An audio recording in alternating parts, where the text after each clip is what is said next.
let's say that you can't have a pre-existing condition exclusion any longer. And in fact, let's pretty much make it so that the insurance carriers who provide health insurance cannot underwrite for much more than your age, your gender, and whether you smoke or not.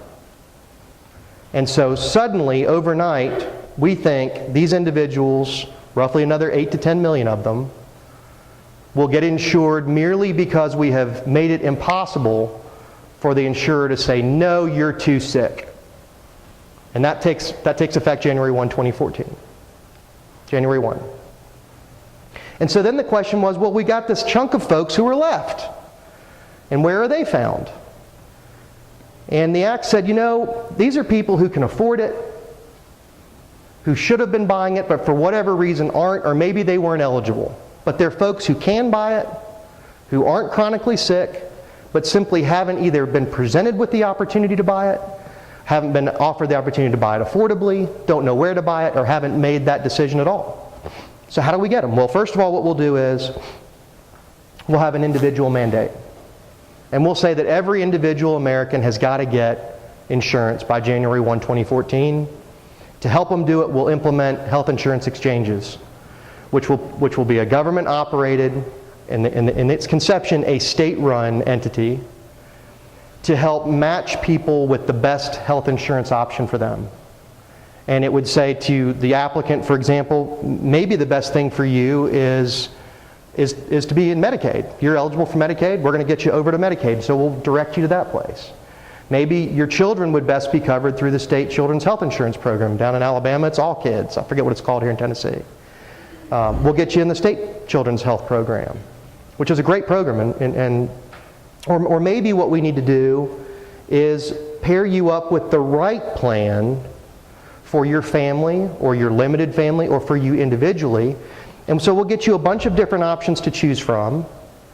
And we'll even subsidize those options under certain conditions to try to make it even more affordable for you. Made sense, right? And they said one last thing that we'll do in the Act to make sure we get everybody in the system is require that every employer offer coverage to their full-time employees. And that's where they define full-time employee as 30 hours a week or more, which complicated things a bit. And I really think of all of those strategies at chipping away at these 48 million uninsured adults, of all those strategies, the employer mandate probably captured the fewest people, was intended to capture the fewest people. But yet it's the one that we're probably hearing most people upset about. Because most employers offer coverage to full-time employees. They just have a different definition of full-time. So that's what the Act was intended to do. And then the Supreme Court came along with its chance to weigh in on the case. And the Supreme Court said, well, we're going to uphold the constitutionality of requiring each and every American to buy insurance, which was a little bit of a surprise, right? There were a lot of people out there watch the court say, I don't know about this court. This court might say that's unconstitutional. But the court said, no, that's constitutional. And that was the big headline, right? Obamacare found to be constitutional. And you turn to page 7 of the article and it said, oh, by the way, the court said the Medicaid expansion could not be forced on the states because the funding mechanism used to force it on the states was coercive. In essence, an unfunded mandate. Because the federal government would only match the Medicaid dollars needed to expand it for the first few years of the Act. And the question was, what happens when the states have to go cold turkey? And a lot of these southern states, they don't have enough money coming in through Medicaid to pay the claims that go out. We have a lot of people on Medicaid in the Southeast, especially in the Deep South. And so the Supreme Court said, at Medicaid, you don't have to do it if you don't want to, states. And then it said, second, same thing's true of the exchanges. These exchanges might be expensive for states to run. Telling them they have to run them is coercive, therefore states don't have to do it. Federal government can run one as a default if the states say no. And so we go around the country after that and we go state by state, and you can almost pick which way the state will go based on party. Tennessee, sort of the exception. Tennessee's kind of a nice hybrid in between on how it approached it, but only 29 of the 50 states are expanding Medicaid. Again, the single facet of the act intended to get the most people who are uninsured insured. 35 million of the 48 million, and only 29 states are going to be expanding it. And 27 states defaulted to the federally facilitated exchange. And I think as a result of that, in a lot of these states where Medicaid was not expanded, those two questions for employers, where will my people who don't get it from me get it, and will they buy it? Those two questions change big time in states that did not expand Medicaid. Because suddenly there's a whole bunch of people who could go get it for free, but who can't in your state go get it for free. And so the question becomes, they're going to be looking at me for it, right? They're going to be looking to me to provide that coverage. And what are the rules applicable there? And will I get a penalty if they get it? And so I really think that of all the aspects of the Supreme Court's decision, and of all the valuable things in the Act, the single most important aspect of the Act from a design standpoint is the part that we are now without the full benefit from because of the Court's opinion. Now, obviously that there have been a number of cost overruns related to implementation. Certainly part of that is associated with a delay in the employer mandate by a year. There won't be any penalties collected from employers who do not comply with the Act in the first year. So a lot of the aftermath of the Supreme Court opinion, I think, is what's given us the conflicts that we have in how the Act will be implemented. You've probably seen this information before. You know, these are the two mandates. The first is the employer mandate, and a couple of things about the employer mandate. If you are a covered employer, you got 50 FT employees or more, which is also an unusual term, not a term we've used very often in employment. We've talked about FTE before, but FTE is not the same thing as an FT employee. But if you've got 50 FT employees or more, then you are a covered employer and you've got the obligation to offer coverage to each of your full-time employees who works 30 hours a week or more. That coverage must be minimum essential coverage. The Act defines minimum essential coverage so far through regs as being coverage that provides 60% actuarial value. And to most of us that means nothing. But the most practical aspect of that is to look at actuarial value as being tied to the metal colors, the metals of plan benefit offerings. You know, you go to buy a plan and they offer you a bronze plan, a silver plan, a gold plan, maybe a platinum or a diamond or something like that. A bronze plan is designed to be a 60% actuarial value plan. So if you've got a bronze plan being offered by your carrier, chances are that plan is designed in a way to be compliant with the Act. So you've got to offer the bronze plan. You also have to offer coverage to that employee's dependent children. So you've got to offer the individual employee who works 30 hours a week or more minimum essential coverage, and you have to give them the opportunity to enroll in coverage that would cover both themselves and their dependent children. Nothing in the Act, incidentally, requires you to cover a spouse, which is sort of unusual. You might have seen some of the headlines lately of companies like UPS dropping spousal coverage altogether. You know, I have a second theory on that that's not because of the Affordable Care Act. I think it's because of the recent Supreme Court opinion on DOMA. And I think, you know, companies like UPS just said, you know what, rather than try to figure out who is and who is not a legitimate spouse, we're just not going to cover spouses, since there's no federal law that requires us to cover a spouse. So that's the employer mandate. You've gotten a 1-year reprieve, employers, from that. The individual mandate, however, takes effect January 1. And I don't think that the individual mandate is quite as toothy as it was sold to be. I don't think that the individual mandate will force too many people who have made the decision that they don't want to buy health insurance. I don't think it'll force them to buy it. you look at what the penalty is. I mean, the media is saying it's going to be $95 in the first year. The actuality is that the penalty is 1% of your adjusted gross income, or $95, whichever is greater. So for most people who didn't buy the coverage in year 1, 2014, you would face the possibility of a 1% tax due as a penalty for not buying it. And the way that we think this is going to work is, come January, February, March of 2015, when you're sitting down to fill out your 1040s for 2014, there'll be a question on there. Did each and every adult who's on this return have minimum essential coverage for each calendar month of 2014? If you say no, it'll be how many months did you not have coverage? And then you'll put in the number, and then you'll go to the table and you'll enter a number on the line, and then you'll keep on going with your 1040, and at the end of the day, you might have a little bit more in refund, or a little bit less in refund, or a little bit more in tax, a little bit less in tax than you expected. But there's not going to be a neon sign that goes off on the 1040 return saying, "You're paying an Obamacare tax." There's not going to be that. And so I really don't know that, even if you went and Googled this, right? This isn't secret information. If you're trying to decide individually, do I buy it or not? And frankly, who's going to make this decision? Who's going to be asking these questions? It's going to be somebody probably between the ages of 27 and 30. Probably doesn't have children, probably doesn't have a spouse. And they're going to be asking the question of, should I buy it or not? I'm pretty healthy. I'm low risk.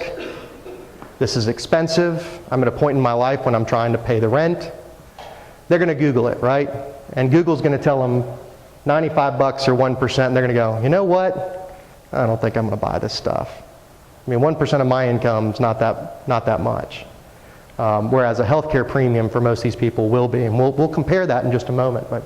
So I don't know that the individual mandates much of a penalty. Of course it does go up, but the most it goes up to is 2.5% come 2016. Each and every one of us took a 2% pay cut January 1 of this year already through the payroll tax being reinstated. And I certainly noticed it and it bothered me, but I don't know too many people who went to HR and said, how come I'm making 2% less? So I just don't know that 2% is a big enough number in tax to make you say, yeah, I'll go buy it. I'll go buy it. Here are the employer penalties. Now, when the Act came out, all of my clients' accountants read it and said, hey, this is a no-brainer. We just cut a check to the federal government for $2,000 for every full-time employee, and poof, we're relieved of complying with any of this junk. And then suddenly HR got a hold of them and said, oh, hey, bean counter, there's a reason why we provide group health insurance to our employees, and it doesn't have anything to do with math, right? Well, maybe it does, but not much to do with math. It's about having a healthy workforce. It's about having a competitive compensation package that includes benefits that our competitors are offering in a way that helps us retain people. It shows a commitment to our employees. And it creates a positive work environment, one that we want to have here. It creates loyalty. So there are a lot of good HR reasons why we offer benefits, regardless of what the Act says. And after the initial, I think, sort of furor from accountants, I think the HR community prevailed, and I don't have a single client who offered coverage before the Act was passed and says, now we're just going to say we're wiping out our plans and we're going to pay the penalty. Not a single one of them. I've got a few clients who did not offer coverage before the Act who are not going to offer coverage after the Act. But I think those are the only people who will look at this penalty and say, that looks like a good alternative.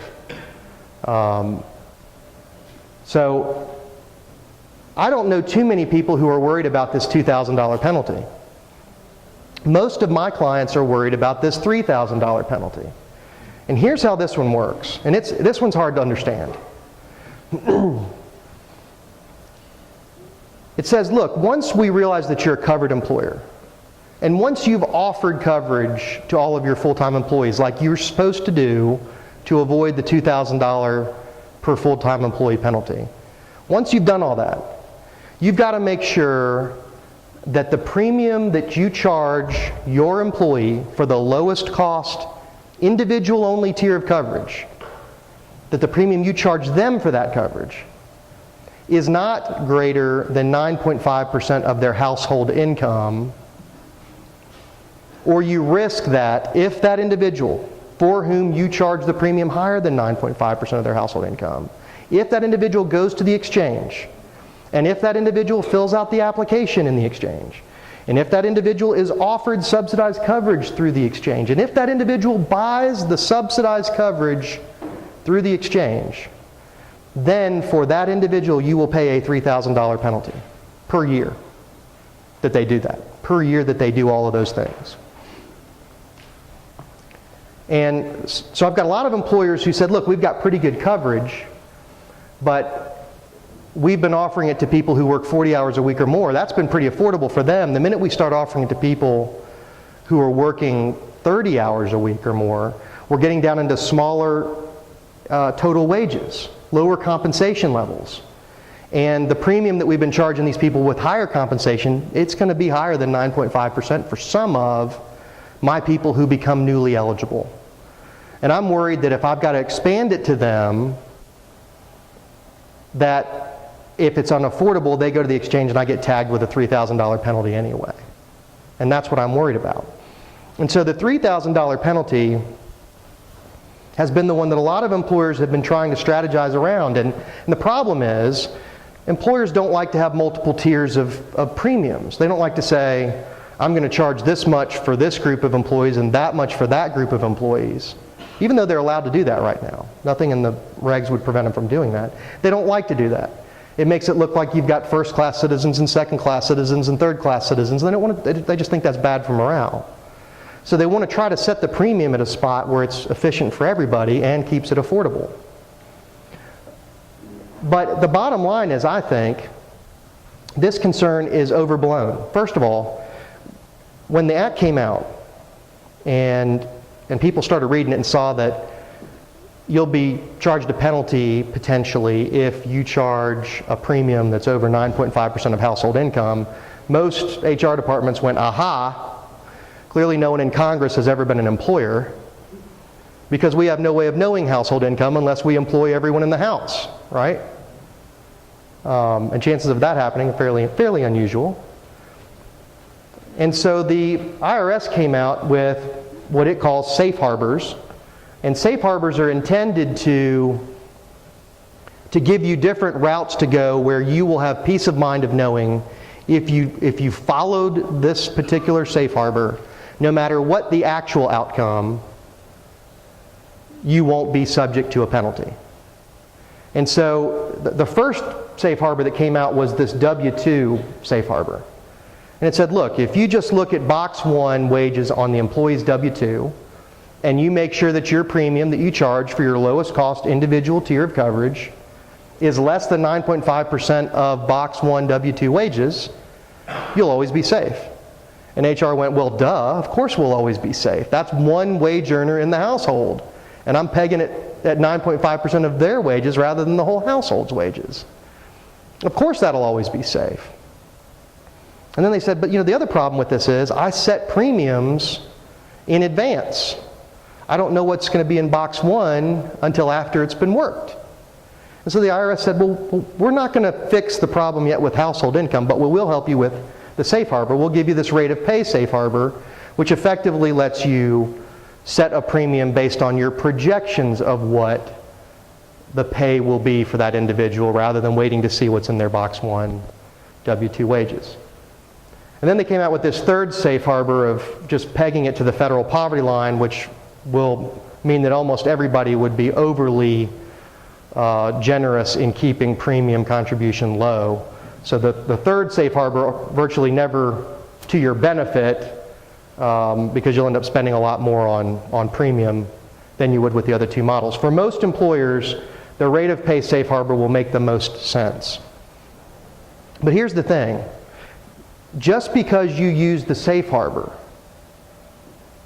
doesn't necessarily mean that that the individual, when they go to the exchange, might not have a different outcome. Remember that, for example, that even though that we've looked at the Box 1 wages, for example, and kept our premium affordable, chances are when they go to the exchange, they're still going to be evaluated based on their household income for eligibility. So we may have overly lowered our premium to fit the safe harbor, even though we could have had it be higher because they wouldn't have qualified when actual household income is looked at through the exchange. So I think it tends to make a lot of people overly cautious. One thing that employers did notice with this is, the affordability number is only pegged to the lowest cost individual tier of coverage. I can charge whatever I want in premium for every other tier of coverage. There's nothing in the Act that would prevent an employer from charging COBRA rates for family coverage, for individual plus dependent child, for individual plus one, individual plus family, anything other than individual. You can charge as an employer anything you want in premium without it affecting your compliance with the Act. It's just this individual tier of coverage that gets the affordability number put on it. Real quick, I've got a lot of clients who've said, well, Matt, what do we do with this 1 year reprieve on the employer mandate? What should we do with that? And my advice to them right now is, first of all, we don't know what's supposed to happen next. Obviously, with what happens in Washington, anything can happen from day to day. I would rather us take the Act as it is, not assume that something about the Act is going to change, certainly not significantly.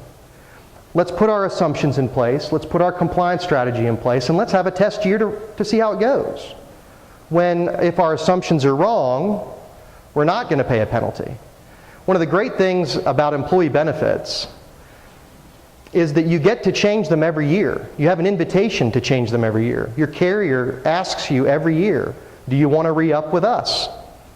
Every year you get a chance to reevaluate it. And I think most employers will want to do it every year for the next few years because there are so many unknowns about premium, about where it will go, about what will be affordable and what won't. I'd rather take a test year. So most of my clients, we've advised them to stay the course. If you are getting compliant, let's stay compliant. Let's keep heading in that direction. Let's go ahead and have a full year to see if our folks decide to go to the exchange, and in what numbers do they go to the exchange, and how much would that affect us if we get penalties from the exchange. Let's at least test those assumptions in the first year. And so I think that's what most people are doing. Virtually everything else about the Act is unaffected by the delay. One thing that's been particularly tricky for a lot of clients is that the waiting period now, effective January 1, you cannot have more than a 90-day waiting period to get on a plan. And note, folks, that is not a 3-month waiting period. The IRS has made it very clear that's 90 days. So you've got to have the ability to enroll in coverage on the 91st day of full-time employment. That can be awfully tricky. I've got a lot of folks who had 6-month waiting periods before you could be eligible for coverage. They've got to roll those things back immediately so that January 1 they're working on a 90-day window. I've had a lot of folks with union contracts who've had to go in and talk to the union about reopening to change the waiting periods. So it's certainly an issue to get compliant with that. I don't think that too much of the other stuff that's on the table for January 1 is surprising. It's been in the pipeline for quite some time, but that's the big one that most people will have trouble coordinating with. The other big one that I think really affects what goes on behind the scenes in health insurance is this pre-existing condition exclusion prohibition. It starts January 1. The result has been for most insurers that they're taking small groups, that would be employers with 50 or fewer employees, and on a go-forward basis, they're going to rate your employees individually for your premium. They're going to rate your participants in the plan individually for your premium. So for example, for my firm, I've got 45 employees at my firm, and in the past we would just get a premium for the entire firm based on what our enrollment options were, family, individual, individual plus one, and we'd be told what that premium was, and how we allocated which share of premium was up to us to do in the plan. And so, we would pay for all of our individual, anybody who elected individual only coverage, we'd pay 100% of that. And if they elect family coverage, we'd pay 20% of the additional cost of family plus what the individual would have cost, right? And so that was a sensible sort of model. But now, potentially for each and every family, the cost is different. I've got 5 people in my family. My firm will get a bill from Blue Cross that will have a premium for me, for my wife, for my 9-year-old son, my 7-year-old son, and my 3-year-old son. And so the cost will be delineated in a small group by individual participant, which is a little bit tricky in small groups, right? I've got a partner it's just him and his wife. He's going, man, I don't know that I want to be subsidizing Stiles and his farm full of kids, right? So it can be an issue. And what they'll be doing is they'll be setting these premiums in the small group market based very much on what their premiums are for the individual market. And this is an individual marketplace where right now, for example, you can go to your insurers and buy an individual policy outside of the group plan. So the premiums will try to be set very similarly. In all of those places where pre-existing conditions were allowed to be used as an exclusion in the past, and they're being lifted now as being an option, carriers are saying, we have no idea what to expect, and because we don't know who's going to jump on this plan, and we would expect that the highest volume initially of people to jump on will be the adverse selectors, right? The ones who need it the most. The individual marketplace has hiked premiums up significantly. I mean, 100 to 200 to 250% in the individual marketplace to buy individual insurance based on their fear of who will enroll, right? Well, they're doing the same thing in the small group market, but here's one of the perks, being in the group plan, right? I've got a diabetic wife. My partner has a 7-year-old daughter with cancer. Our premiums were sky high because of my diabetic wife and his daughter with cancer. Starting next year, to the insurance company, my diabetic wife is just a woman between ages of 30 and 37. His cancer daughter with cancer, is just a 7-year-old little girl. And so our premiums will be very different potentially, although they're higher to account for the risk that anybody could have diabetes or have cancer. At least they're not driving us all up individually because of our pre-existing conditions. But that, I think, is the reality of the individual marketplace, is that you almost have to look at it as though the insurance company is assuming, for the purpose of premiums starting right now, that everybody's got diabetes and cancer. And that's why it's so high. And I think after the initial year or two in the system, when these bugs get worked out and the assumptions get sort of tested, I think we'll probably see, I hope we will see, I'm optimistic we will see an actual decline in individual insurance premiums. I'm optimistic anyway. All right, so let's talk a little bit about the exchanges. We know that they opened October 1. Tennessee, you guys are running your own exchange, right? How's that going so far up here, Tennesseans? Huh? You're not. You're defaulting to the federally facilitated, but you're partnering, I think, is the technical term. So, so you're probably defaulting to their systems for year one and modeling your own after how they do, something like that. Anybody gotten in it yet? Anybody here gotten in the exchange? Tried to get in the exchange, the website? Okay. I've got my secretary trying every day. She has gotten progressively further the last 3 days to a different window before we've ended up with getting stopped. But it's going to be up and running soon, I'm confident. The idea here is that you can start enrolling now, but coverage doesn't begin until January 1. One of the benefits through the exchange is that if you don't get your coverage until after the plan year has started, you can buy retroactive coverage. Yes? Everybody should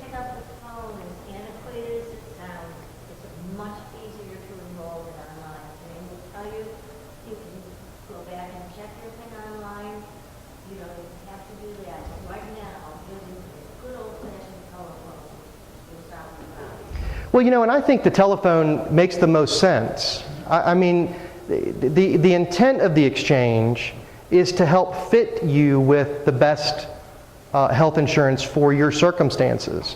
And it's very difficult for a web portal to do that. I mean, the idea behind the web portal for insurance is like, an Orbitz.com or a Travelocity.com for healthcare, right?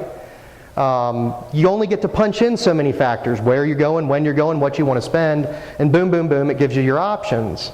There tend to be about 7 to 9 options per county, and the exchanges operate on a county-specific basis.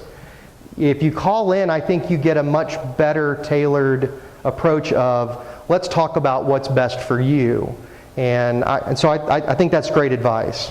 The passive approach of trying to get in through the website probably seems the easiest because you don't have to talk to somebody. But I think if you really are genuinely interested in exploring your options, I would start with the telephone call.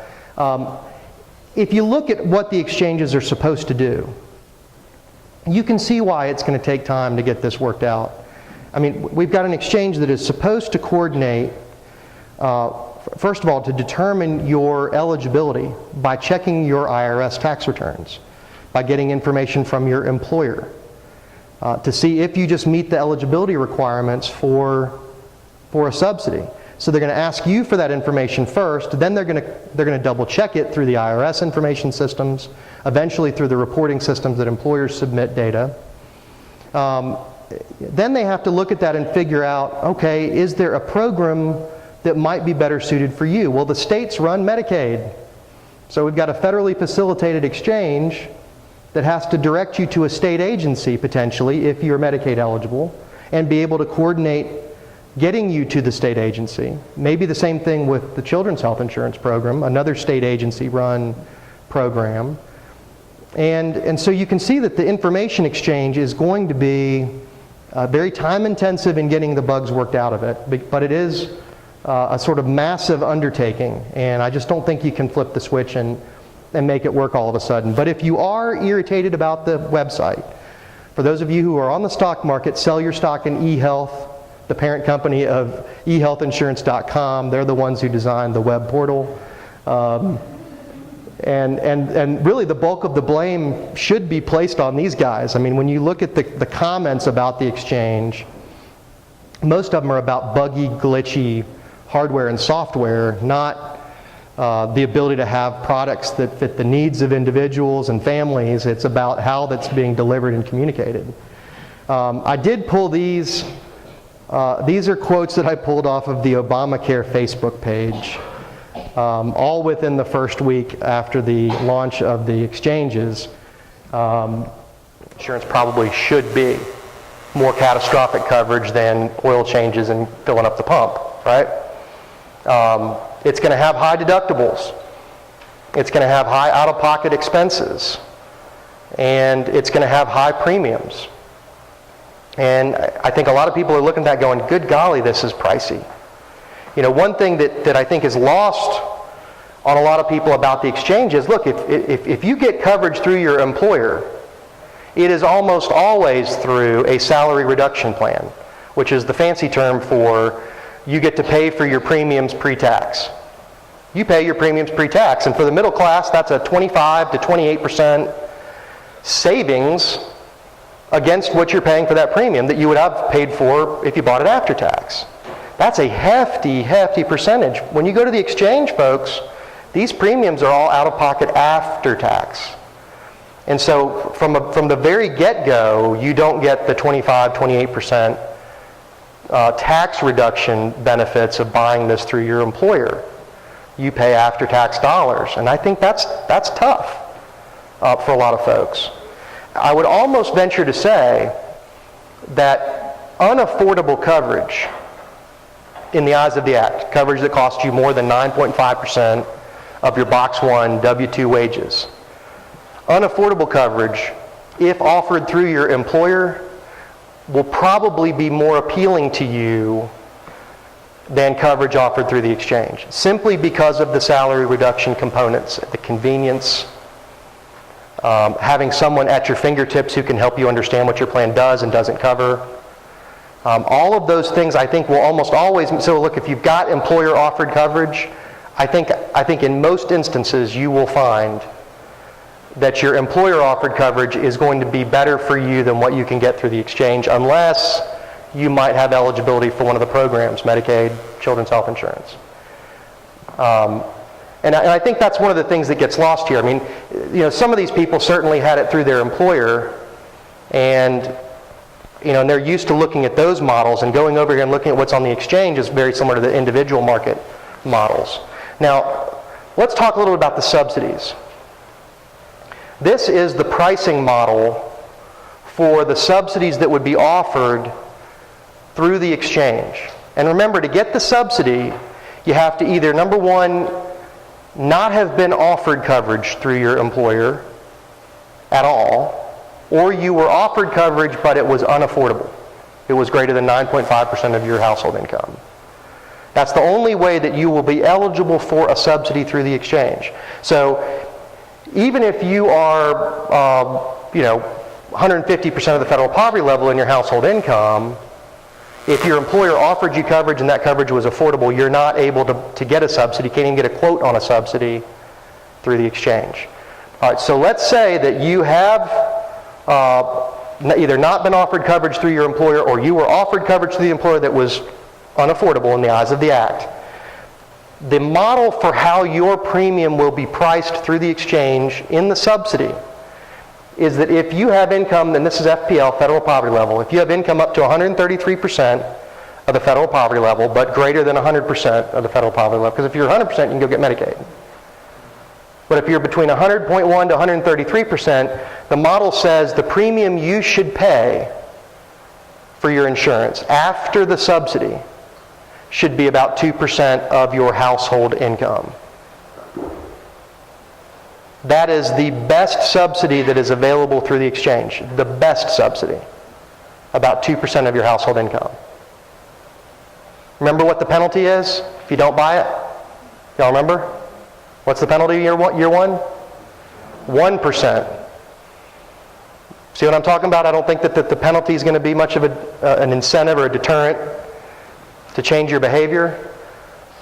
Even if the best subsidy is going to be focused on a premium that's about 2% of your household income, I don't know that if you were not predisposed to buy it, I don't know that that's going to be enough for you to say, well, I'm afraid of that 1% penalty, so I'll take this. And just on the simple cost-benefit analysis. But for most folks, it's going to be somewhere between here. And note that a family of four making up to $90,000, if you were not offered coverage through the employer, or if you were offered it but it was unaffordable, you'll be eligible for a subsidy. But that subsidy results in a premium that's going to be about 9.5% of your household income. I mean, that's pretty hefty. That's pretty pricey stuff, right? And this is just the subsidized coverage. I mean, for a lot of people, if you said the goal of the Act was to make sure that you paid between 2% and 10% of your household income in premium, I think most people would have said, that's not a good Act. That doesn't sound affordable to me, right? I mean, if that was all the Act set out to do, was to make health insurance be priced between 2% and 10% of our household income, yikes, that's kind of scary. And so the question that I typically ask at this point is, who's going to buy the subsidized coverage? All right, going back to those questions. My people who don't have it, of my people who don't have it, where will they get it? And will they buy it from one of those options? Well, if the exchange is the answer to where will they get it, I think that overwhelmingly the answer of will they buy it might be no. And think about how this application works too. It's 12 pages, all right? You've got to list the full names, social security numbers, and addresses of everybody in the household. They presumably are authorized to pull tax returns to check the household income. In year one, they're going to give everybody a pass, the honor system. for what you say that income is. But, you know, and again, I'm working sort of anecdotally here, and it is a psychology question, but I don't know how many people are going to buy it from there. I think it's going to be a very small number. You know, and it's so much so that I've advised a lot of my clients that it might just be to their advantage not to have to worry about tracking this 9.5% thing. Let's just open up their plan to everybody. Everybody, your full-timers and part-timers. Don't even change your full-time, part-time definition. If you offer it to everybody, it doesn't matter. Doesn't matter. It's just for purposes of the Act that full-time's 30 hours anyway. Offer your coverage to everybody. Who will buy it? Who's going to jump on your plan? Who would go someplace else that might kick you with a penalty? You know, unless you are an employer that offers, like we do, and like a lot of employers still do, 100% premium contribution on behalf of individual enrollees. If you require somebody to pay anything, I think it forces that question, and I think people are going to look for the best place to get it. If it's free, it might be you, right? If you pay 100% of it, it might be you that they jump on. But if you charge anything for it, the question will be, is there a better place to get it, or would I rather just risk a penalty? You know, a lot of people who are now newly eligible were part-time employees. These are people who frequently work more than one job. So they've got two employers who are worrying about how to deal with this. A lot of them are young people. You know, people who've not been in the workforce very long and work by their nature part-time jobs. And, you know, the Act with its dependent coverage rules, we can safely say that most people age 26 and under are going to be on their parents' plan. Most of them will be. Because the Act says we got to cover dependents. So most of those folks are going to be on their parents' plan. So I don't even know if we went through, for a lot of my clients, the people who work for them but have not been eligible but should be eligible under the Act, we could almost go through them line by line if the employer is small enough and say, well, you know, Jim's got TRICARE, he's going to stick with TRICARE. Susie's on Medicaid, she likes Medicaid's going to work fine for her, she's not going to want to spend for our coverage or the subsidized coverage. You know, Jane's got a husband who's at home with cancer, she might be interested in our coverage, right? I mean, we could almost plan out and say, here's what our cost would be from opening up our coverage at this point for a lot of smaller employers. But I really think that the likelihood of people buying it from the exchange will be much lower than was intended. But I do think the exchanges serve a very valuable role, and that is helping us to make these decisions, helping us know what is available in the marketplace. And I think ultimately the exchanges will be helping us change the way we think about health insurance the right way, to the fact that it should be more catastrophic coverage in nature, less routine maintenance. So I think there are a lot of positives that will come out of the exchanges. Everybody get an exchange notice? Anyone not get an exchange notice? Ooh. Uh-oh.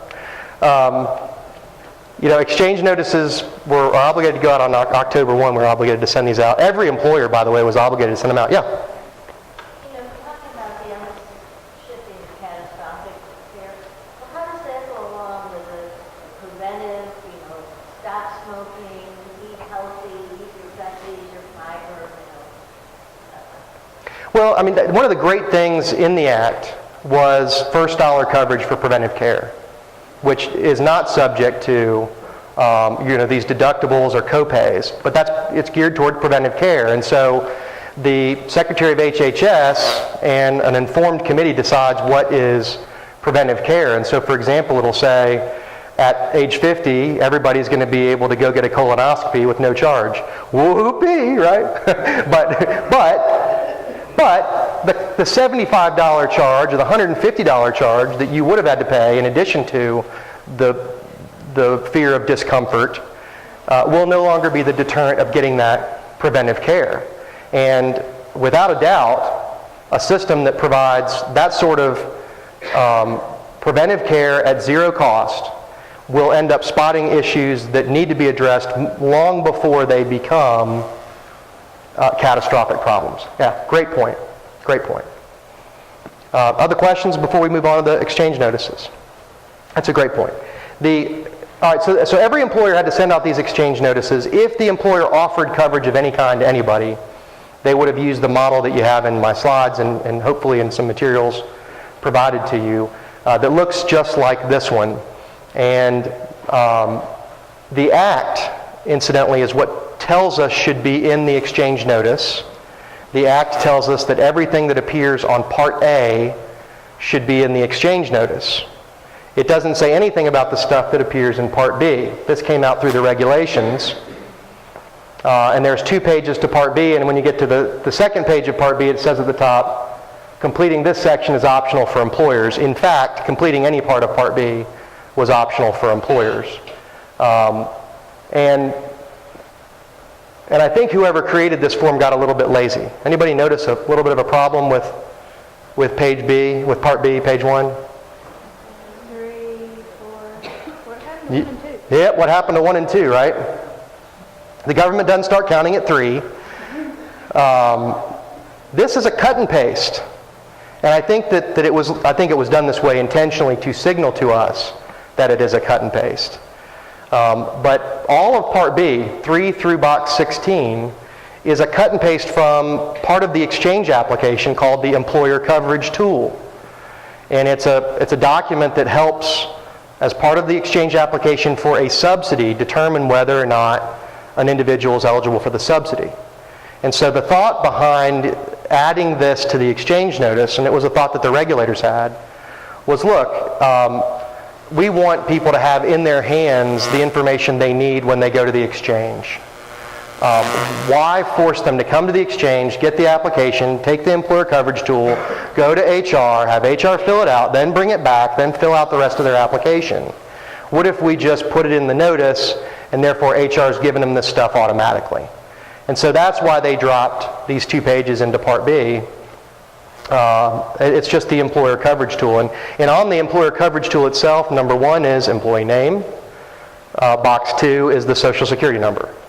So, here the idea was, let's try to get that information to them right off the bat. Most of my clients provided Part A and page 1 of Part B only. And the reason they didn't provide page 2 of Part B is that it requires employee-specific information right here. And, if you're putting together a bunch of notices for any number of employees, not only is it a bit of a challenge to get it specific to the employee, but then to actually get the one that you specifically tailored for that employee to that employee, rather than to the wrong person. So most folks just did Part A and page 1 of Part B with the employer-specific information about their plan. My advice to those clients and to everybody is these notices should go out to all new hires after October 1, and I'd give them all 3 pages filled out. No excuse for not being able to tailor it to them, because you're tailoring all kinds of other stuff. Their I-9s, their HR paperwork, their onboard paperwork, their new hire packet, all of those things. So on a go-forward basis, these should be used, all 3 pages for everybody. All right, so anybody here not figured out whether they're a covered employer yet? I think we probably all figured that out. If you haven't, you have here a couple of slides in my material to talk about how to get there. The 6 steps there to figure out who an FT employee is and what your FT employee count is provided for you.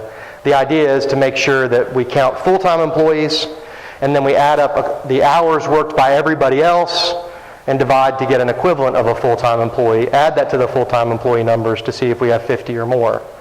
And that's the number that tells us whether we're covered as a covered employer. What a lot of employers have then struggled with is that it's been easy to figure out whether they're covered. It's been harder to figure out who they have to offer the coverage to. That's that 30-hour-a-week employee or more question. And the Act says, hey, look, it's pretty simple for people who are clearly designated as working 30 hours a week or more. If you know that they're going to be working 30 hours a week or more, and you can go back and look if you want, count up prior hours worked in the prior year or even the prior 6 months to figure out who is a full-time employee. You got to offer them coverage on a go-forward basis. It used to be January 1, 2014, now it's January 1, 2015. It gets trickier, however, when we get to people who are not easily put into the 30-hour plus or the under 30-hour basket. And because 30 hours is such a weird number, the labor organizations are right now asking the administration to go back in and amend it to change that number to 20. You got the Chamber of Commerce going back and saying we got to move it to 40. There's even been some bipartisan legislation proposed in the Senate that would take it to 40. I haven't seen that legislation that would take it to 20 yet. But this area, because it is so complex, is likely to be one that might get tweaked. I'd pay close attention to it, but in the meantime, if you can't clearly stick somebody in the full-time basket of 30 hours a week or more, or under 30, but they work over 30 sometimes and under 30 sometimes, the Act gives a really useful tool for variable-houred employees. It says if you've got a variable-houred employee, you may use any 3 to 12-month look-back period, consecutive months, to figure out, based on the hours they've actually worked, whether they're eligible for coverage or not. And the employer gets to choose. And the employer can use a 6-month look-back period for people who work the physical plant services of the organization. They can use a 3-month look-back period for people who work outside sales. As long as whatever look-back period you use is based on some objective business reason, it doesn't matter which one you choose. Most employers with variable-houred or seasonal people are going to pick what? The 12 hours, right? The 12 months. 12 months allows them effectively to defer a decision of coverage for 13 months, really. Because the rule says, look, if I hire you today and I can with a straight face say you're variable-houred, and in fact you are variable-houred, which is kind of tricky, but listen, the people who say that you're variable-houred are the ones who probably set your schedule, so they can probably make sure you end up being variable-houred. But as long as they can in good faith say you are, and in fact you are variable-houred, working more than 30 some weeks, less than 30 other weeks, they can say we use a 12-month look-back period. After 12 months, we will tally up all the hours that you've worked in the prior 12. We'll divide by 52. If that number is less than 30, you will not be eligible for coverage for the 12 months going forward. If we add that all up and we divide by 52 and it comes up to being more than 30, you will have an offer of coverage that will be good for 12 months. And we'll get you on that within a month of the 12 months expiring. We basically get a month to do the math. And so a lot of employers have been able to take advantage of the variable-houred methodology for employees who are either in high turnover positions, seasonal positions, or really erratic hours to try to manage this and control this cost. Certainly with some employees, they might only work 6 months out of the 12 months. Maybe they worked relatively hefty hours during the 6 months but didn't work all 12. You're still dividing by 52 if you use a 12-month look-back period. Yeah? During this look-back period, if they take the 12-month time to do the look-back, who's responsible for that employee to get health care? Or is it a tax or a penalty? It is each and every one of us in this room has the individual responsibility to have coverage on January 1 from somewhere. From somewhere. So during this time that the company's doing the 3 to 12-month look-back period, the employee themselves has to get their own health care. Correct. That would be at least one place that they don't have an option to buy it from. And the employer would be one option they don't have during that look-back period. Yeah. And it's very different from what the Act says, right? I mean, the Act's intent was full-time employee after 90 days, you're offered coverage.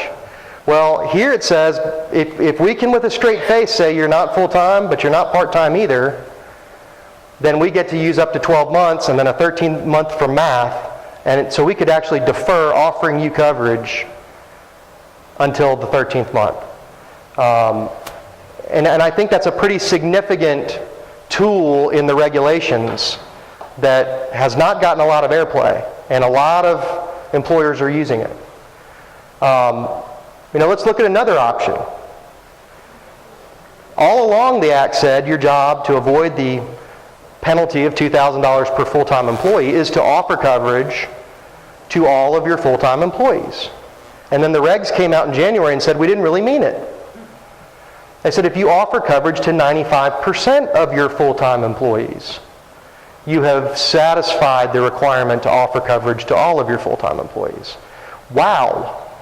And when that came out, a lot of my HR people said, well, that just gives me a safety net. If I miss somebody, I'm not going to get socked with a $2,000 penalty for everybody if I overlooked somebody. And the reg said, oh, no. You can use it as a safety net if you want, but you can also make it deliberate. The employer could say, all these seasonal people that we'd have to track for 13 months because we don't want to do the math on them, if we add them to our full-time employees and they're less than 5%, we can just say, you know what, we don't cover seasonal employees. And then they don't even have to do the math on them.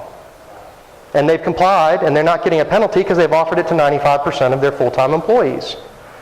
Again, I think it's another area that helps employer compliance, but doesn't necessarily give each and every one of us an answer. Yeah? Okay, now, that 5% that they say they don't have to offer to, do they qualify for the exchange because they were not offered, or do they have to go find out? They qualify for the exchange. They qualify for a subsidy through the exchange. Remember that the two triggers to qualify for the subsidy through the exchange on the employer's end are either employer doesn't offer it or offered it but it was unaffordable. One or the other. Those are the key requirements there. And so everybody who's part-time, for example, who the employer doesn't offer them any coverage, they're all eligible to go in and apply for a subsidy because they were not offered employer coverage. But this 95% rule is one that I also don't hear a whole lot about. Let's look at how some of the employers have attempted to avoid the Act itself. The first one was, I heard this from a bunch of restaurants, right? Yeah, I'm sorry. I have a question. Let's suppose with your seasonal employee example that the vast majority of your seasonal employees are women or Hispanics or African Americans. Do you get in trouble by how you choose? I really love your questions. Let me just give you a microphone and we can stand up here and present together because that's a great question. It is absolutely, neon flashing sign, a problem for you if you do not have a legitimate business reason for who you carve out. And I think that's one of the big red flag questions of, if you're going to use this 5%, what's the legitimate business reason for who you carve out, right? If that decision has a disparate impact, am I looking at some Title VII liability? I think without a doubt you are. Absolutely. I think there's a lot of risk for liability in a lot of these decisions that is not directly from the Act itself. I'll give you one glaring example. I mentioned up front, I've been cautioning all of my clients about this 39 to 29 thing. I think it's a disaster. And I think some of the issues there, for example, when we move someone from 39 to 29, most employers are not thinking about, I'm going to probably have to double the people on my payroll. I'm going to have more training. I'm going to require more supervision. I'm going to end up with potentially less engaged employees. I'm going to end up with people who need more scheduling work to shift them around because they're going to need to make wages someplace else for at least another job, if not another 2 jobs. So I'm creating a lot of headache for myself, but here's the bigger issue from a legal risk standpoint. When I start artificially manipulating hours just to avoid a weird classification, I end up doing so at the expense of how my business functions organically. January 1, I had a client, well, they weren't my client at the time. January 1, they implemented a rollback for all of their servers in a casual dining restaurant from 39 hours a week to 29 hours a week. Did it across the board. Did it in 18 stores in 3 states. The servers said, because they're part of the tip pool, they're making $2.13 an hour plus tips, right? That's the tip pool for the, and here's how their normal work day would work. They'd come in at 10:30 in the morning. They'd roll silverware, sweep under tables, wipe down tables, at $2.13 an hour, and then the first guest shows up at 11:30 for lunch, right? First chance to make a tip. That was at 11:30. So they've already worked for at least an hour, maybe an hour and a half before they're getting tipped. And the tip pool rules say as long as side work is less than 20% of your total hours worked, you can do the $2.13 an hour plus tips. Is the minute that side work becomes more than 20% of your work, you end up owing $7.25 an hour, minimum wage.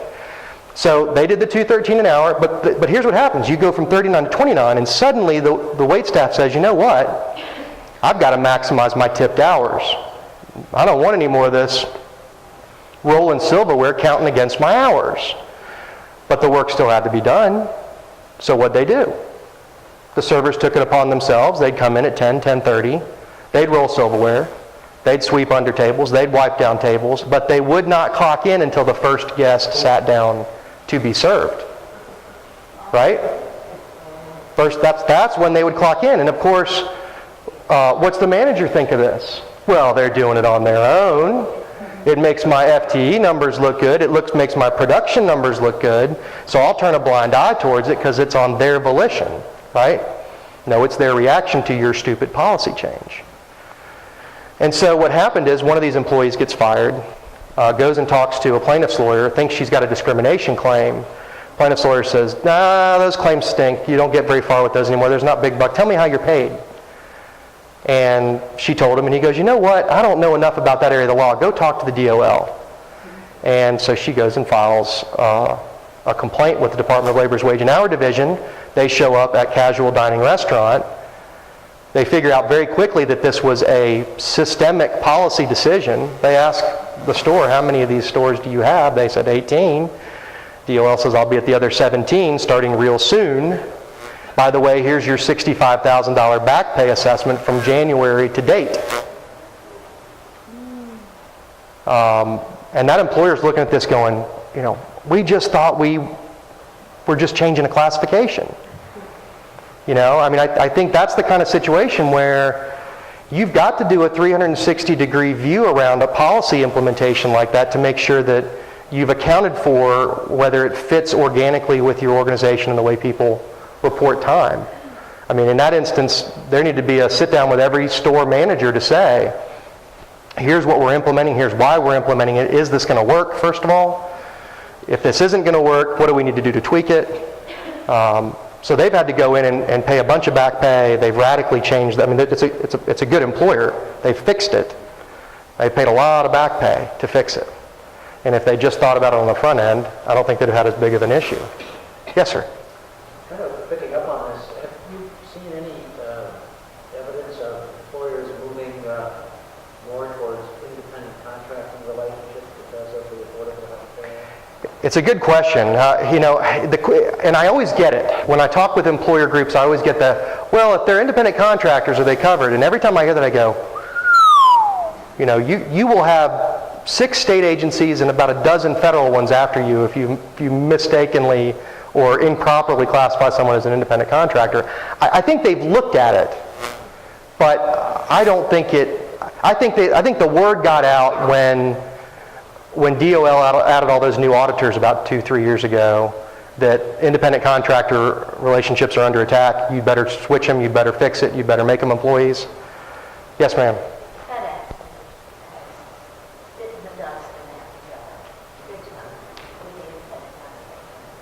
Yeah, it's such a tough thing to do. And when I talk to my clients about it, I usually say, look, the only way that I know to use a safe test for whether you've got a legal independent contractor or not is how close they are to the plumber, right? If they're really close to the plumber, you might pass. The further away you are from the plumber, I call him, I say I got it stopped up. He says, I can't be there today. I'll be there tomorrow. And I can't get there till 10. He shows up at 10 in his truck with his tools, with his equipment. He starts to fix it. He says, you know what? You're going to need a new toilet. And I say, well, you're the judge. And then he sells me a new toilet and I put in a new toilet. I pay him. He can work for other people. He can name the hours that he works. He brings the tools. He bears the risk of loss. He's got the insurance. He sends me an invoice. I mean, all of the aspects of that are the only way to get to a legal independent contractor relationship anymore. You know, the more control we assert over that, the less likely. I really have not seen, at least I haven't gotten calls saying, Matt, I want to switch my people over to independent contractors. Maybe they've heard enough from me about it to know not to do that. Certainly small organizations seem to be predisposed toward independent contractor more so than 50-plussers do. So I think luckily we haven't seen as much of that. But yeah, looking at some of these ways to avoid it entirely, you know, and one way would be to make everybody an independent contractor.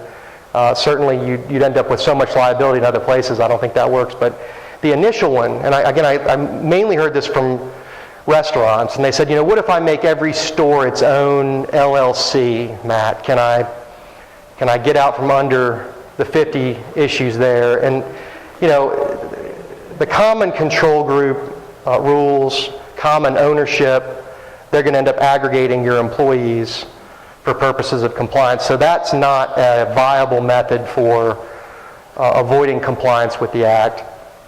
You know, I certainly had some people say, you know, Matt, we're at 55 employees. I got 2 people retiring in February. I probably could fill those positions, but maybe I should let them go. I've got another 2. Should I terminate? Should I cut back hours? You know, and my response is, let your business grow, by golly. You know, scaling it back is going to be much more harmful to you than complying with the Act. So I don't know many employers who've been on the cusp of 50 or just above 50 who've said we're going to do some cutting. There might be some businesses in the high 40s of FT employee who have not hired in order to avoid coverage, but I really haven't seen too much of termination. And certainly there, you know, even if we've got, in most states, if you take someone from full-time to part-time, it's an unemployment trigger. They can still be working for you part-time and still earning unemployment. So you end up with risk in that area. You also do with Title VII, how you pick them, who you picked. Maybe you pick older workers, maybe you pick sick workers because you want them off your plan, so you end up with disability claims, you end up with age claims. I think there's a lot of risk in that tactic for avoiding coverage. I do think there's some curious questions here about the role of staffing agencies. In July, it was announced that Manpower had become the second largest employer in America. And I think that the administration's got to be worried about that. I think that Congress should be worried about that. I do not think that it's in the interests of our economy to end up with a heavily temp labor workforce. I think that's a real problem. And I think that when you use that 30-hour threshold, it creates a real incentive to keep people under 30, to make a lot of part-timers. Well, the ability to use staffing agencies to avoid the Affordable Care Act's obligations also, I think, is responsible partly for that.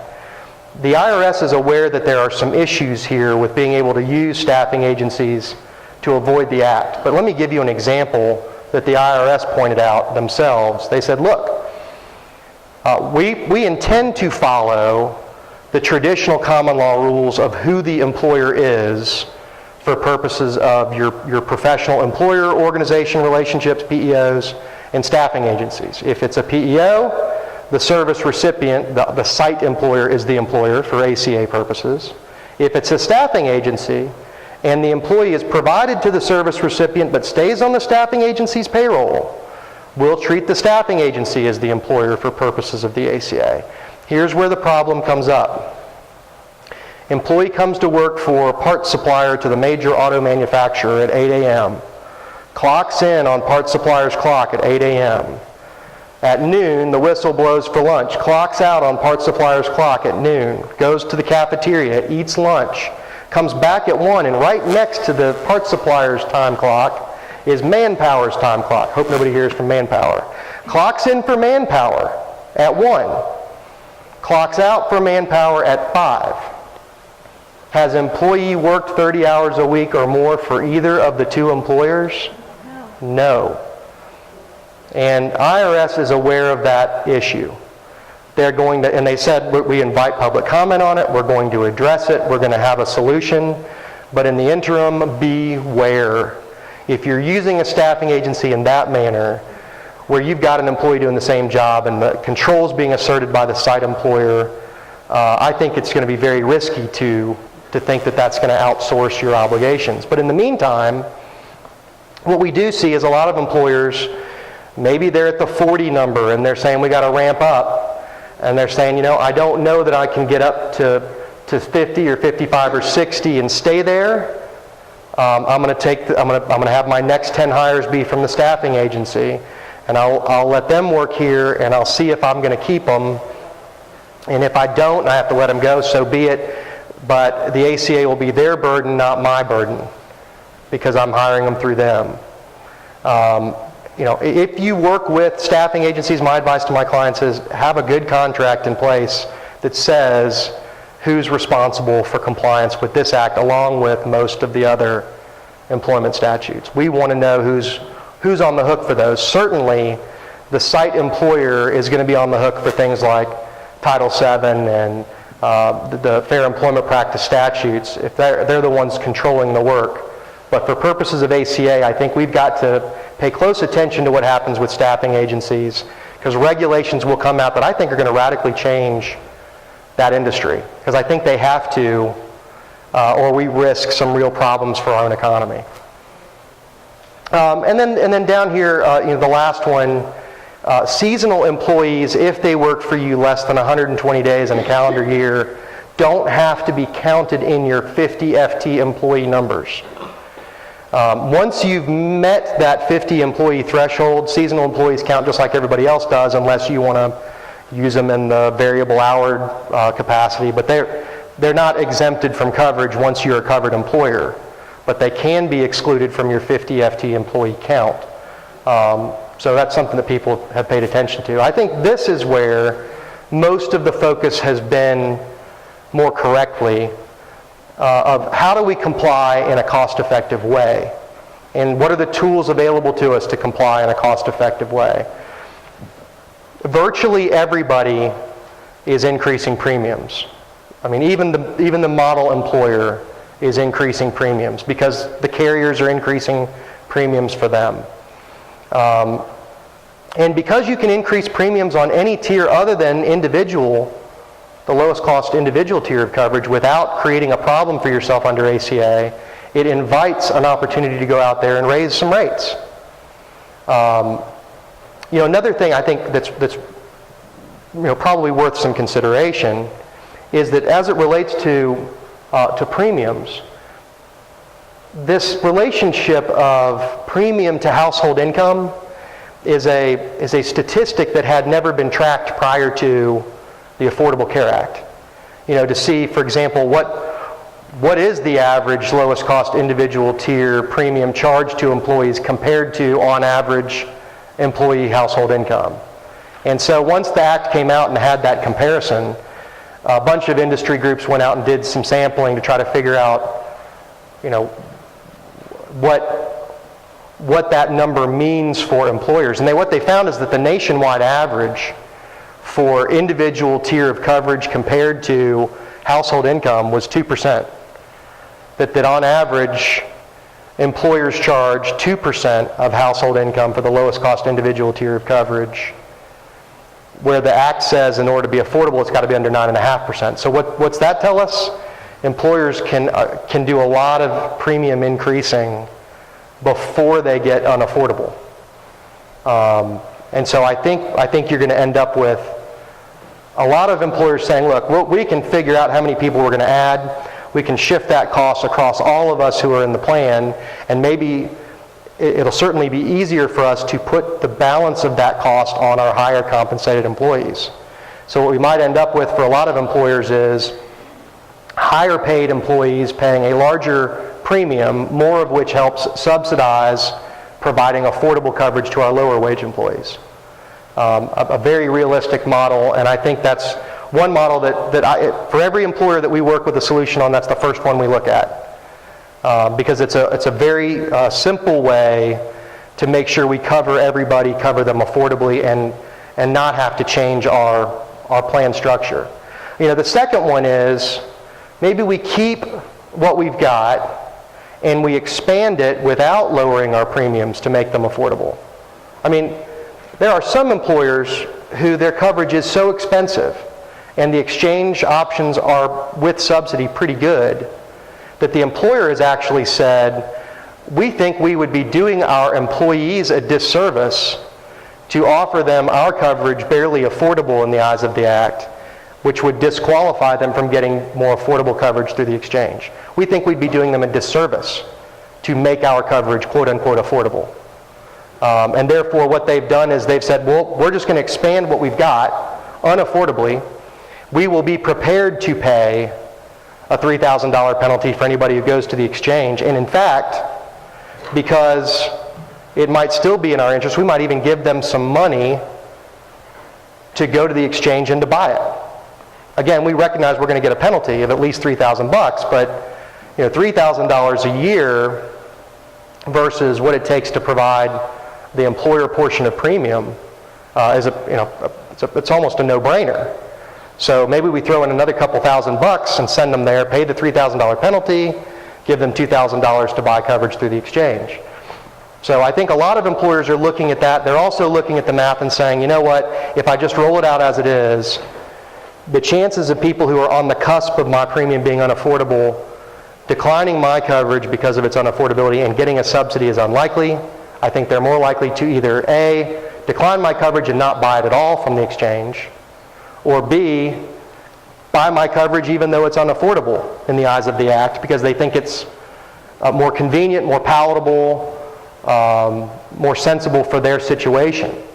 And so a lot of employers say, I don't think we're going to get hit by very many of these $3,000 penalties. We'll just keep what we've got. I do have employers who've used this 5% margin of error. As you point out, the basis for which we decide what groups are going to be carved out is a very sticky question. I do have employers who have been able to successfully and in the right way with a full 360-degree view of the decision reduce hours. They've all had to hire more people. Technically, and it's not one we talk about much, but if you've got an employer who can hire on a short-term basis for 60 days at a time, has high turnover in positions, if you don't have somebody more than 90 days, you don't have to cover them. And then the last one here that we talked about is this variable hour exception. Something I think that the regs will have to address is that the person who tells you you're variable houred, because they are the person who can usually make you variable houred, it creates, I think, a little bit of a moral hazard on the part of employers to label someone variable houred. And so I think that reg is going to have to be addressed in some manner because I think what could happen is we could end up with a variable houred economy. Every employee could conceivably be variable houred because I can schedule them variable houred. So I'm worried about long-term whether that's a viable solution. At least it is right now as far as the regs are concerned. Getting on to some of the questions that you raised, we've talked about the litigation risk associated with the FLSA. Anytime you start messing with classifications to comply with an act, and if you do that in an inorganic way, chances are you're going to screw up some aspect of your FLSA compliance program. So I'm particularly mindful of that when I'm advising my clients related to any changes they're making to comply here. I usually also point out to them that the recent Supreme Court case of Caston versus St. Gobain recognizes that employees engage in protected activity when they ask questions about their compensation. And without a doubt, to many employees, benefits is a compensation component.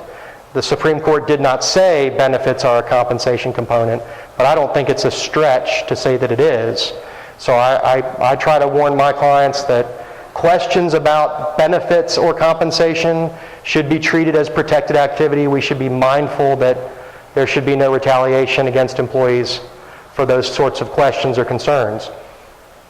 I also think that ACA compliance and reactions to compliance runs a lot of risk with Section 510 of ERISA. And 510 of ERISA Usually, it's one of these weird things. It gets waves of litigation, and then they disappear forever, and then they come back. I think another wave of Section 510 litigation is due, and I think that where we will see it is where employers do something to structure ACA compliance that ends up kicking someone off of a plan. Because Section 510 deals with plans and participants in plans. You don't have a Section 510 claim because you've ensured that someone who wasn't covered still isn't covered. Where you end up with Section 510 risks is where you've got someone who's in a plan and you've carved them out. What is the reason that you did so? Why did you interfere with their benefits? I think that will be an issue, and I certainly think there's some risk there. The ACA creates its own cause of action for retaliation, and it's policed through OSHA, and OSHA, incidentally, it has jurisdiction to handle retaliation claims under something like 150 different federal statutes. And the ACA uses the Consumer Product Safety Improvement Act system for making a claim, but in essence, if you believe that you as an employee have been retaliated against or in some manner had your ability to seek a subsidy interfered with by an employer, you get the ability to make a claim through OSHA. Once OSHA is done with its process, you can take that decision and you can appeal it up to a court of appeals. If OSHA doesn't finish its investigation quick enough, you may end up with an ability to take the case for a de novo review directly into the the federal district court for a more complete hearing. The nice thing about this for the plaintiff side, and certainly as a deterrent to employer misconduct, is that ACA has a broad range of potential damages available to the aggrieved employee, whereas Section 510 of ERISA doesn't even have back pay as an option. Under ACA here, if you make this claim, you can get even special damages, which would include attorney's fees and costs. So it should be a pretty strong deterrent against employer misconduct in this area. It also should awaken potential plaintiffs' claims who are willing to go through the administrative procedures to make one. I'm usually surprised that plaintiffs' lawyers feel like this is too Byzantine and complex of a process.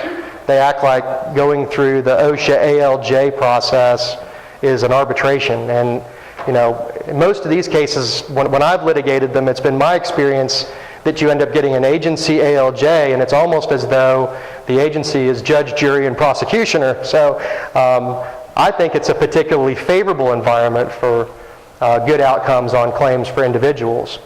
But one of the questions we ask here at the bottom is whether or not reducing an employee's work hours or taking some other policy decision that's designed maybe to avoid the risk of a penalty, is it not also, if it's designed to avoid the risk of a penalty, designed to avoid the employee's eligibility for a subsidy? And I think that's going to have to be litigated, because to me, just about all of these strategies we've talked about seem to be designed to avoid a penalty, and if that behavior is designed to avoid someone getting a subsidy, which they would necessarily have to be, it's a logical conclusion, I think we end up with some ACA liability here, and I'm anxious to see how that gets litigated in the courts. Real quick just on HIPAA, and then I'll close up in case there are any questions. Employers who have self-funded group health plans now have an obligation to be treated as a covered entity under HIPAA. That means they have to have a fully detailed HIPAA compliance program. For the first time, HIPAA really has some teeth to it. The Secretary of HHS has been empowered to conduct HIPAA compliance audits, to assess penalties, and we're talking potentially millions of dollars in penalties for HIPAA violations. So I think a lot of employers have tried to figure out whether they're covered or not. Here's the flow chart, but in essence, if you've got 50 employees or more and a self-funded group health plan, you are now a covered employer, covered entity under HIPAA. You have to have your own HIPAA compliance program, policies, procedures in place designed to ensure the protection of protected health information. That's PHI. You also, I think one of the trickier components, have to implement a business associate agreement with everybody whom you might exchange protected health information. So, if we send that information over to the union hall, we're probably going to need a business associate agreement between the plan and the union hall. If we have an internet service provider who administers our network on which we store our email, and our email is used to transmit protected health information, we need to have a business associate agreement with our internet service provider. So it really opens up the areas for compliance under HIPAA. You got some information there on high tech. There are the penalties. I don't want to waste a whole lot more time on the details of HIPAA, but you've got it in your materials. It's been such a pleasure to be here in Central Tennessee. I love every chance I get to be here. I spent a little bit of time in Franklin County. I went to school up on the mountain here in Suwanee. I always know when I get to Franklin County, you don't need a sign at the county border, you just hit the fog, right? If there are questions about ACA compliance, I'm happy to take them now. I'm also going to hang around. Yeah? You talked about the 90-day waiting period, right, for medical coverage. What about other health care like dental and vision? Is that required? Yeah, great question. It depends if, and most employers, I will say, do not have dental and vision integrated into their health plan. Most employers have those as little side plans. If they are health plans, which means that they clearly provide a health benefit, they have deductibles, co-pays, they have a schedule for coverage, chances are they are a health plan and are subject to the 90-day rule. If, however, they are not intended to be and are not operated as a health benefits plan, which means that maybe they're a discount program, maybe the way that it works is that you go to a preferred provider for vision and you get a negotiated in advance 50% charge for a screening, and then you get a negotiated in advance 50% off lenses, then that's not going to be a health plan and you don't have the same waiting periods. And so it would depend on how that plan is operated. If you know it's integrated into your health plan, then certainly the 90 days applies to it. Where it gets tricky is if we're talking about something that's outside the plan, whether it's operated as a health plan or not. Other questions? I think they cut me off. Yeah. I have one that's broader, and it goes back to your point about 360 views. Do you see employers rethinking any aspects of, let's say, their 401k plans or other aspects of employment relationships based upon the developing experience of healthcare? I haven't seen them rethink it yet. I've seen them get worried about it. For example, they're saying to me, "Okay, Matt, I'm going to take your point of view that this isn't going to be as bad as I thought it was going to be, and I should just say everybody who's 30 hours a week or more is full-time and they can come in my plan. Does that mean that they have to be full-time for purposes of my 401k?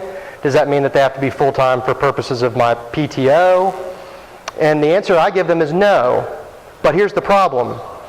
You've got to be able to communicate clearly about what eligibility criteria you use for those benefits.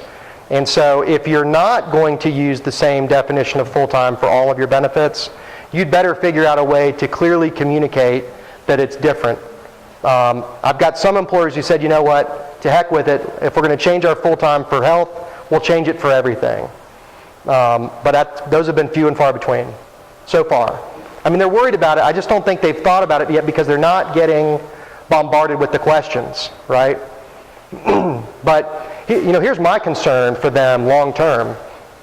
Employee works for you for 95 days and starts wondering, when am I going to be offered stuff, right? And they go look through the handbook, and handbook says full-time. And we all know how to let our fingers do the walking, which is not through the yellow pages anymore. It's on Google. What is full-time? And what are they going to see? 30 hours a week or more. The the dialogue about this is going to change, the vocabulary is going to change, and I think the largest unwritten mandate in the Affordable Care Act is employers, you've got to do a better job communicating. And I think that's one example of where they've got to do it. Yeah. Is dental and vision going to be included into this act? Yeah, great. That was the question she had there a moment ago. It depends if dental and vision are health plans or not. If the dental and vision is a component built into your group health plan, without a doubt, it's subject to the same rules.